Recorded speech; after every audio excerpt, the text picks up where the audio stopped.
Great morning! Ako po si Maria Eloisa, pero kilala as Louie Golia bilang isang PWD or may kapansanan na dati po akong nasa LTO. Isa po ako representative ng mga may kapansanan sa LTO at tumutulong sa mga may kapansanan lalo na sa mga walang lisensya. Ang buhay ko po dati ay biyahe lang ng biyahe. Ako po isang motorcycle rider na kung saan-saan po nakakarating. Walang inintindi kundi bumiyahe. Hindi ko iniisip yung mapuyat ka, mapagod ka. Yung pala ay isang way na naging daan para ako ay magkasakit. Lumipas po ang isang taon na hindi ko iniintindi ang mga oras, mga araw, basta biyahe lang ng biyahe. Ako po pala ay nagkaroon na ng breast mass.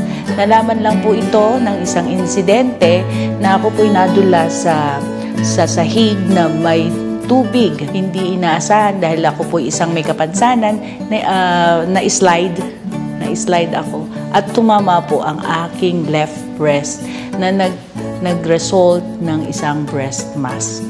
Doon po, in-advisean po ako ng aking upline ni Ma'am Gina Oliano na patuloy na uminom ng First Vita Plus Guyavano Gold 5 sachet a day at umiwas sa mga bawal na pagkain like karne ng baboy, karne ng baka, gatas, kape, at saka po oily foods. So, kaya po sinunod ko po yun. Kasi ayokong ako ay bawian ng buhay. Ang sabi, may kapansanan na nga ako. Tapos nagkaroon pa ng sakit na cancer. Sa ngayon po, ako po ay going 8 years na. Buhay na buhay. Ang sabi ng doktor, ako daw ay mamatay na sa 6 months ko dahil ayaw kong magpakimo. Pero eto, bakit ba? Nandito pa rin ako, no? Buhay na buhay sa harap nyo. Kaya yung pong ating mga may kapansanan, huwag po tayong mawawalan ng pag-asa.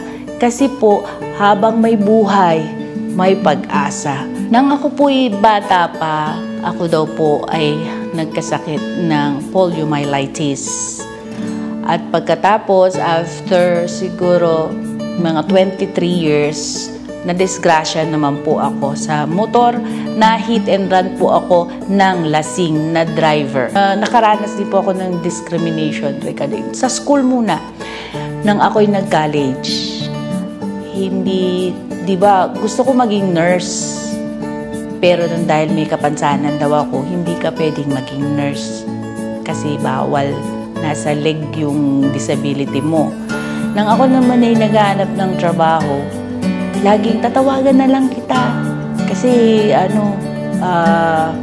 sabi ng company, i-call ka na lang. Pero hindi naman sila tumatawag. Dito po sa First Vita Plus, hindi ko po naranasan na ma-discriminate. Dito po, very welcome po ang isang may kapansanan. At saka, priority ka. Lalo na pagka nag-pay-in ka, pag kumuha ka ng cheque, nandun ka kaagad sa unahan. Hindi ka napipila.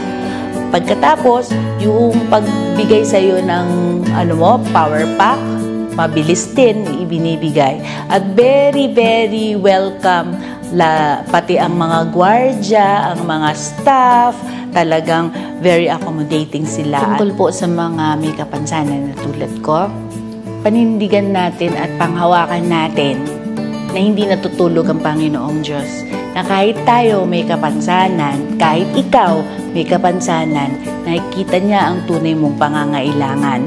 Ang First Vita Plus, nandito lang. Kita mo ako, natulungan.